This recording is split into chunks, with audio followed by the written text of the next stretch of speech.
নমস্কার বন্ধুরা, আজকে আমি বানাচ্ছি সয়াবিন কষা। তার জন্য লাগবে সয়াবিনটা সিদ্ধ করে জলটা নিগড়িয়ে রেখে দিয়েছি, আলু টুকরা করে রেখেছি, আদা রসুন পেঁয়াজ বাটা বেটে রেখেছি, আর 1 চামচ লঙ্কার গুঁড়ো, হলুদ আধা চামচ, ধনিয়া গুঁড়ো আধা চামচ, জিরা গুঁড়ো আধা চামচ, আর নুন 1 চামচ থেকে একটু বেশি দিয়ে ভিজিয়ে রেখেছি, আর টমেটোর কুচনো রেখেছি। আর তেলটা গরম বসিয়ে দিয়েছি আগেই, আর তেলটা গরম হয়ে গেছে। আগে আমি আলুটা ভেজে নেব। আলুটা দিয়ে দিচ্ছি,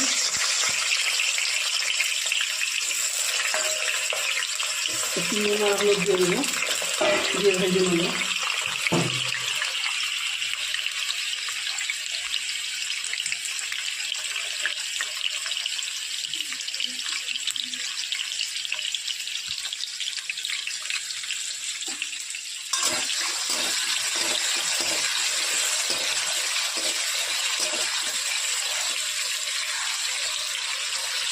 আলুটা লাল করে ভেজে নেবো আগে।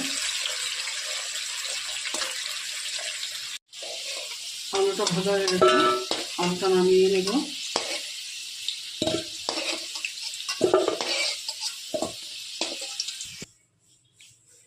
ওই তেলের মধ্যেই আবার সয়াবিনটা ভেজে নেব।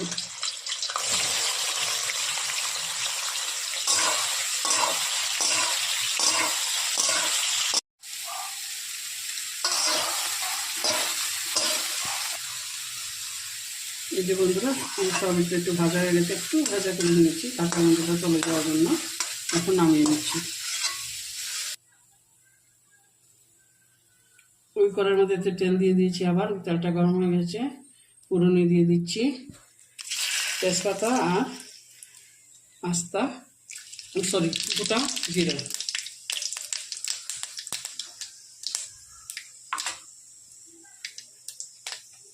ফোড়নের থেকে সুন্দর গন্ধ হয়ে যাও।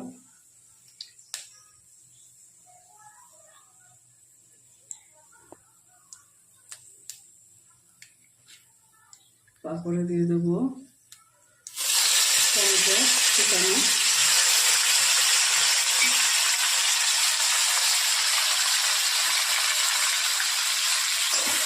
টমেটোটা আগে ভালো মতো কষিয়ে নেব, ভেজে নেব।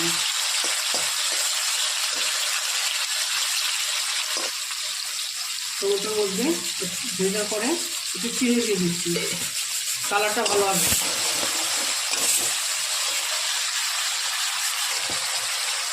যে টমেটোটা ভাজা হয়ে গেছে বন্ধুরা, এখন আমি ভিজে রাখা মশলাটা দিয়ে দিচ্ছি, দিয়ে একটু কষিয়ে নেব।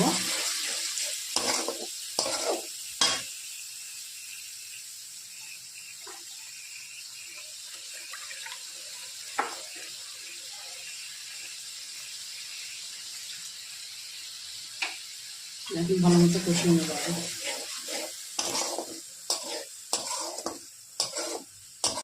মশলাটা কষানো হয়ে গেছে, এখন পেঁয়াজ আর রসুন আদা বাটা দিয়ে একটু কষিয়ে নেব।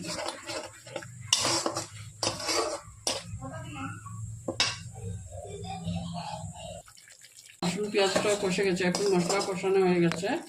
তারপর আগে দিয়ে দেবো আলু আর সয়াবিন। আলু আর সয়াবিনটা দিয়ে একটু ঢাকা দিয়ে কারণ আলুটা তো সিদ্ধ হয়নি না, ঢাকা দিয়ে একটু কষিয়ে নেব।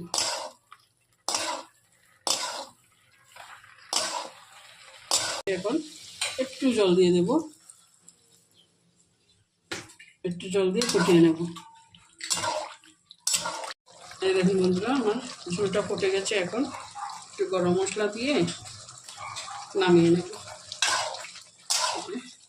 আমার সয়াবিন কষা হয়ে গেছে, এখন বন্ধ করে একটু সময় রেখে দেবো।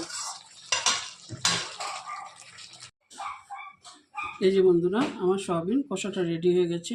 ভালো লাগলে অবশ্যই ট্রাই করবেন, সাবস্ক্রাইব করবেন, লাইক করবেন। Thank you.